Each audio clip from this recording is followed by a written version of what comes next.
Politics professor Herman Manyora has said that Kibaki is the worst president that Kenya has ever had. He's the worst president Kenya has ever seen. What this? Kibaki is the worst president in Kenyan history. There are two reasons. The first one, he did what even Moi could not do. When Moi lost, he left. When Kibaki lost, he couldn't leave. Setting the clock backwards. Nobody believed Moi could leave. That's why the swearing in for Kibaki was hurriedly done. By people like Namukisa Kitui thinking there's no way Moi can leave power. Yeah. But Moi left. Kibaki couldn't leave in 2007. Setting us back. And the second thing is an opportunity to deal firmly, decisively, once and for all, with this issue that has dragged us since independence, the animal of tribalism.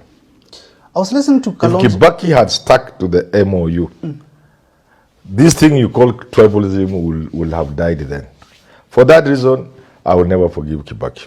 And therefore, it's the worst thing that ever happened to this country. In 2002, Raila said Kibaki tosha and got Kibaki elected on a wheelchair.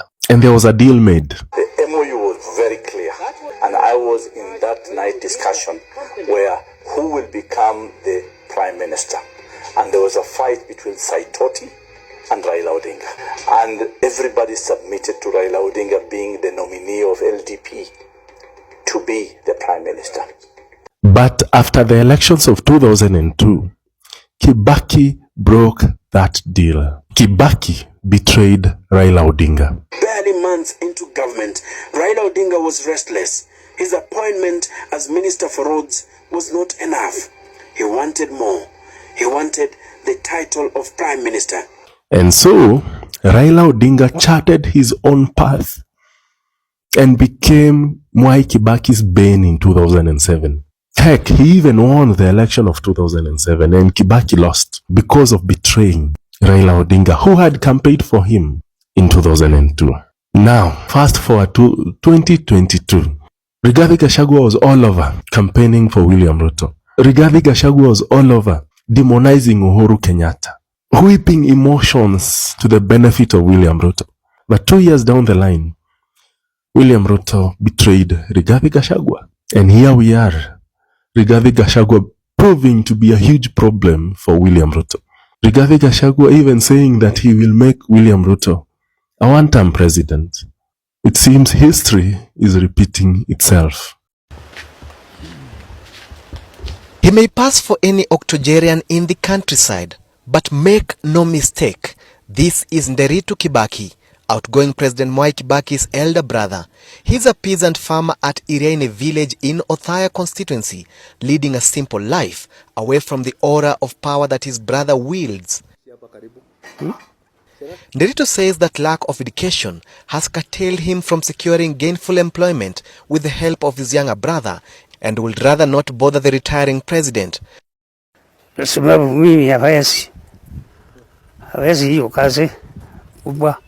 However, according to him, Kibaki got a decent education by sheer luck. Some missionaries wanted Kibaki's father to enroll just one child in school. Kibaki's father opted that he should take the opportunity, since he was young and could not herd goats and cows. Tunashuga busi, yeye akitoka kwa shule anakuja kwa busi tukashuga mpaka jioni.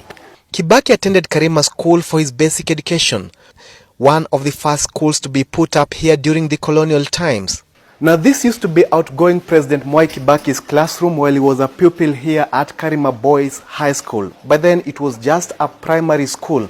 Now not many things have changed here.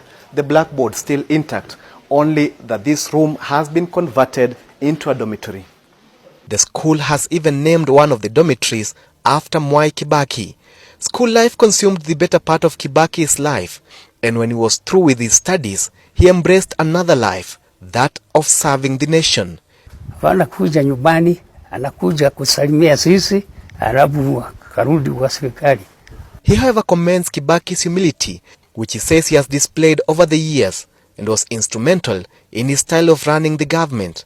Huyu akiwa mtoto mdogo ni mtu wa kabila yake mzuri sana, kwa maana hawezi kuchokoza watoto wengine hata kidogo. Another person who is full of praise of the outgoing president is his former schoolmate Wangui King'ori. She says at the time there was an acute shortage of teachers. Mwalimu anatubudisha kilazi hii na ile na ingine, hakuna mwalimu ingine, iko moja. She has kept these pictures which she treasures so much and which remind her of the long-time schoolmate. Wangui insists that although Kibaki never used to visit his constituency regularly, she still feels his influence through the many development projects he has initiated, including roads, hospitals, and the provision of piped water. Franklin Masharia, K24, Nyeri.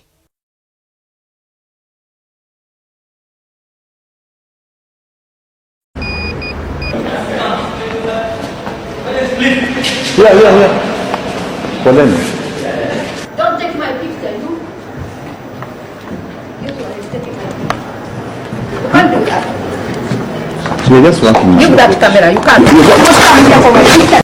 You hurt me. You hurt them. You hurt my children. You hurt Kenyans. You hurt our friends. Sure, that we are decent family.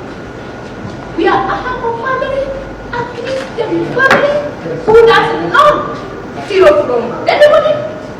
Another woman in Kenya who speaks so boldly, who is so brave, who is so daring, because she doesn't care what happens to her. When she is working for the voiceless. Na kuna mwenyewe hapa au ni mama au ni baba angali anajivuna kutembea mbele ya watu na hana aibu. Mtu kama huyo ni bure kabisa, anahitaji kutwagwa makofi.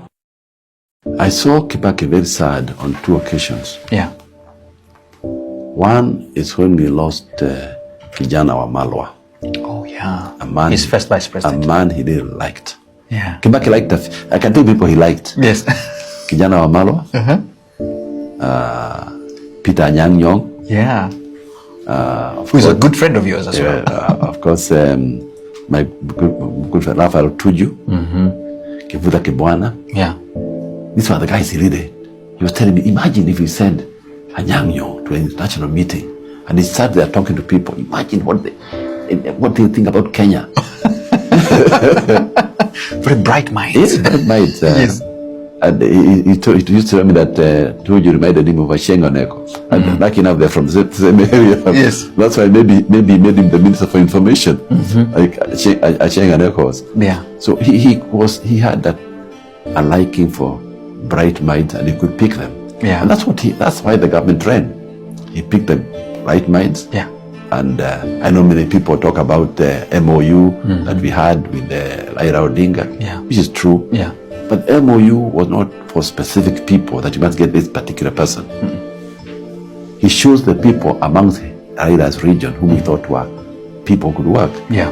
Raila had his people whom he wanted as personalities. Yeah. But Kibaki chose people he thought would do the job. Yeah. That was the conflict. Okay. That means me, I want my brother. Let's get so and so he can perform. Na wale wanaosema asante waseme, wale ambao hawana la kusema wasiseme chochote.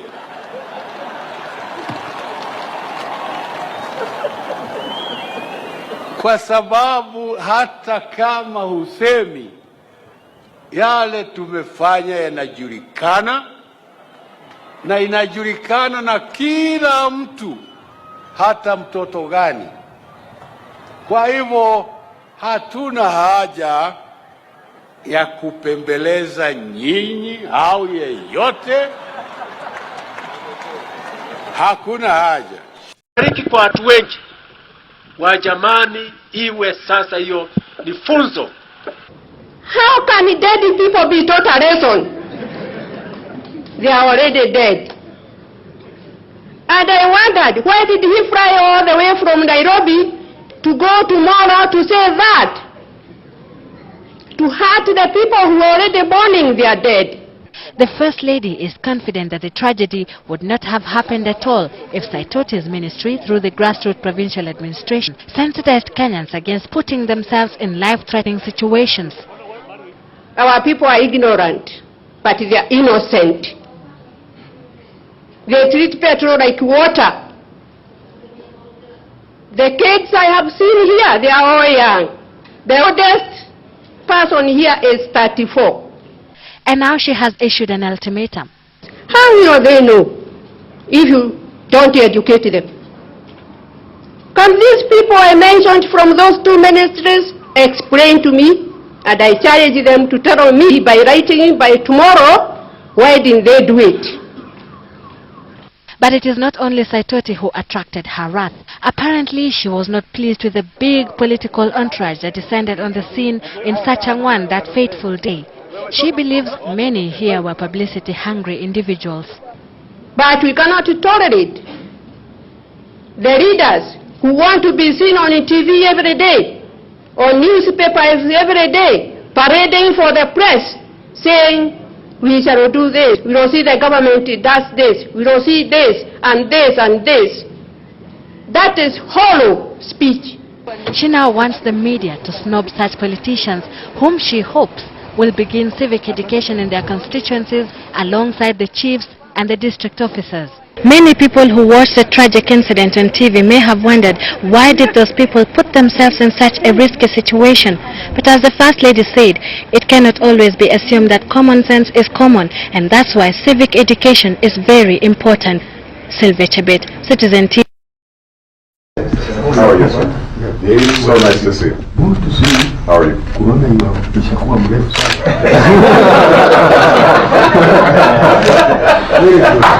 nice to see you. Good. Yes, this used to be my father's boss. Well, we worked together for a bit. Yes. Yes. It was very soon after independence. Yes. Well, thank you so much for the hospitality.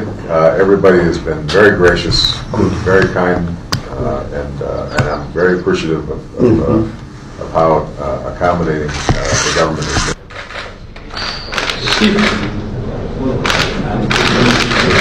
Thank you for taking the time. Thank you. All right. Hi Kenyans, mi sina maneno mingi. All I want to say is Ruto must go, like yesterday. Bye.